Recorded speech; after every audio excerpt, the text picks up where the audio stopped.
Lectionary readings today then, we're looking at Esther chapter 7 and chapter 9. We're looking at Psalm 124.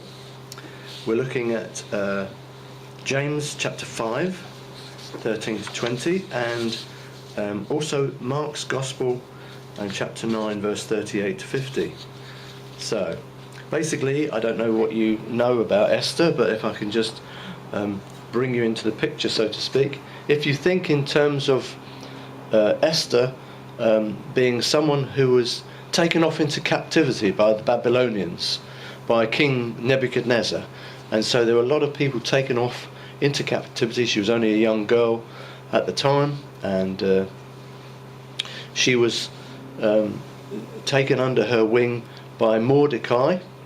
She was just a young girl, and what happened is that Queen Vashti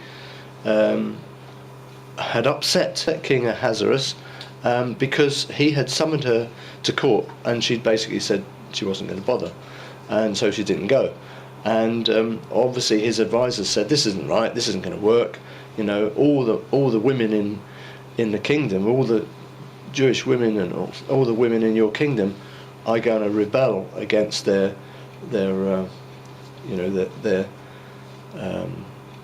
husbands and generally against authority. So this is really bad for the community. It's bad for morale, and you're going to have a woman's kind of rebellion going on in your hands. So you've got to do something about this. And King Ahasuerus was really upset with Queen Vashti, and basically he renounced her, rejected her, and said, right, if you're not going to come when I call you and I'm king, you're not going to be queen anymore. And his advisors suggested he got a new queen, and so there was a period of time where a lot of young virgins were prepared for the king, for his pleasure, and out of those he would possibly choose a queen. Enter Esther. That's what happened. So Esther was apparently a very beautiful young woman. And when it came to the preparation, they had to be prepared for a year with oils and all sorts of things.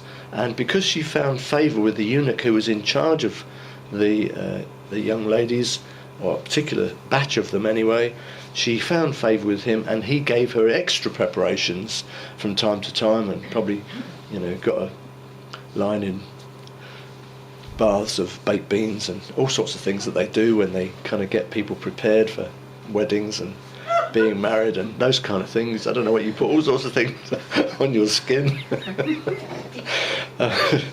Sorry, you have to have a sense of humour here, don't you? But you've got me going now. Okay, so she was prepared, and she was very beautiful, and obviously the baked beans worked, and she obviously she found favour with the king. Let's just say that she went into the king, and he liked what he saw, and he liked Esther, and so he made Esther queen.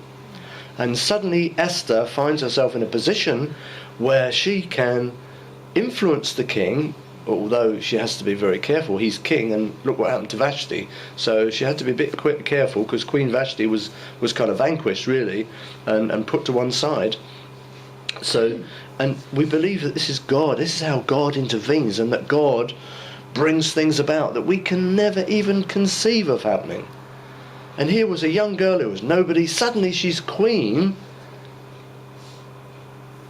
and able to bring influence to the king, and that's exactly what happened, and the rest is history. But basically what happened is that this guy Haman was against the Jews. He was totally against the Jews, and Harbona, one of the eunuchs who was actually looking after the young ladies, she found favour with all the people around her. And I don't think it was just because of her looks, which a lot of people do try to do. They kind of think because they are good looking or attractive that can get them through life. But Esther had a heart. She really had a heart for her people, and she never forgot. She could have just got to that position as queen and said, I'm okay, Jack. don't know about you, but I'm okay, and I'll be fine. And best I keep my head down, and I'll just please the king, and get on with my life. Wonderful life, nice riches. He even granted a wish up to about 50% of his kingdom, which is fantastic. So she obviously found a lot of favour with him, but she put her life on the line for God's people, and obviously God knew that about Queen Esther. And so this is what happens, that God brings things about. And it says in verse 22 that he turned their sorrow into joy through the intervention of Queen Esther. So we know that God's always there working. I'm not going to go too much. I just want to give you that little bit of background on it. But basically this was to do with the law of influence, and Queen Esther was the one who was chosen by God to bring that influence, to change the course of history, and to look after God's people. And God does this. He puts people into place to change what seems to be a natural problem for God's people, or whatever, and can change history in a moment, just by bringing something about that looks, for our own attitudes generally, they would think, there's no way that could happen. There's just no possibility that, we're in a dire situation, like the Jews. They're all going to be killed, and all sorts of things were going to happen to them, going into slavery and so on. And suddenly God turns it around completely, a bit like they were in Egypt, where they were under the slaves of the Egyptians, and then suddenly God brings them out of Egypt, brings all those plagues on, opens the sea, people walk through. These are miracles, and these are God's interventions, and we have to accept and believe that God still brings about miracles and interventions today in the lives of our people. And so we must never despair of where we're at. We must never look at our circumstances like the Israelites when they were facing Goliath. We must never look at the circumstances and say, all is lost, and go into complete despair. We might despair for a while, but we need to get hold of the fact that we serve a mighty King. We serve a risen Saviour. We serve a God who loves us, who is a Father God in heaven. And this is something that should lift us out of any situation.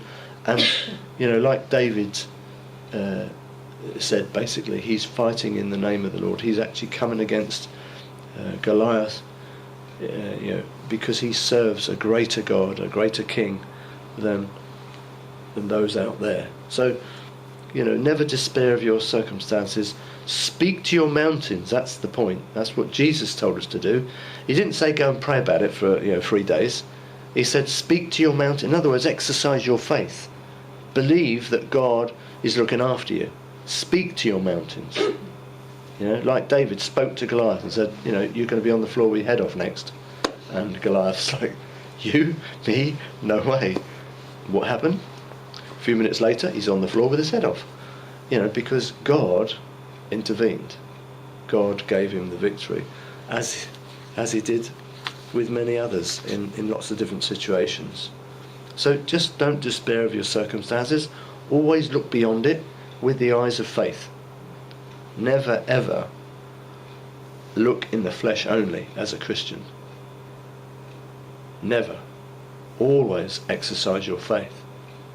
And yes, of course, there's time to pray. And there's always time to exercise our faith. So sometimes things don't happen to the 11th hour, but we must exercise our faith. And our faith needs to be tested like that, so that we understand our faith, so that we rely on our faith, so that we have faith in a God who can move mountains. Okay? Rather than everything happen the minute we ask. There's no testing. We don't grow in our faith. God could do it in an instant. The minute we ask, God could do something, but sometimes he chooses to leave it right to the 11th hour, and we think, we've had it, we're done in, there's no way, it's not going to happen. And how often have you seen that working in in the lives of the ministry here, even in our ministries, when we have thought, well, there's no way, we haven't got enough money for this, so we can't do that, or this is going wrong, and we ask God to sort it out. And sometimes it's the 11th hour. It's almost to the point where we think, this is not going to work. But, in this situation, God intervened. So then we go on to the Psalms, and we see here a psalm of ascents of David. And again, it's how are we ever going to get out of anything unless we trust in God? And it says here in verse 2, it had not been the Lord who was on our side, when men rose up against us, then they would have swallowed us alive. Their wrath was kindled against us, then the waters would have overwhelmed us. The stream would have gone over our soul. Then the swollen waters would have gone over our soul. One of the things you know about Hebrew writing is that they often repeat things 3 times. That's how they do it. In Hebrew poetry, a lot of this writing is poetic. So they repeat things maybe 3 times. And it gets the message across. I think that's it. And don't forget, a lot of the words that we read were poetry to teach people God's ways. And so this is how in Hebrew, this was a kind of repetitive exercise, and they would say it in 3 different ways, the same thing almost, but slightly differently, so you really understood what it was. And of course, that was the way people were taught, by rote, in those days, the same way as we learned our times table, 2 and 2 is 4, and so on, that kind of thing. And so this is the same with Hebrew poetry. And so in the Psalms, we often see this, quite often. But the whole point is that God is the one who redeems us, is the one who rescues us, is the one who has the providence, who is the one we have to go to and rely on and trust in for our salvation and to be saved in whatever situation we're in. So we have to give God the glory. We have to allow God to be God, and therefore we accept that God is the one that can save us and deliver us. And that's what was happening there with David in the Psalms.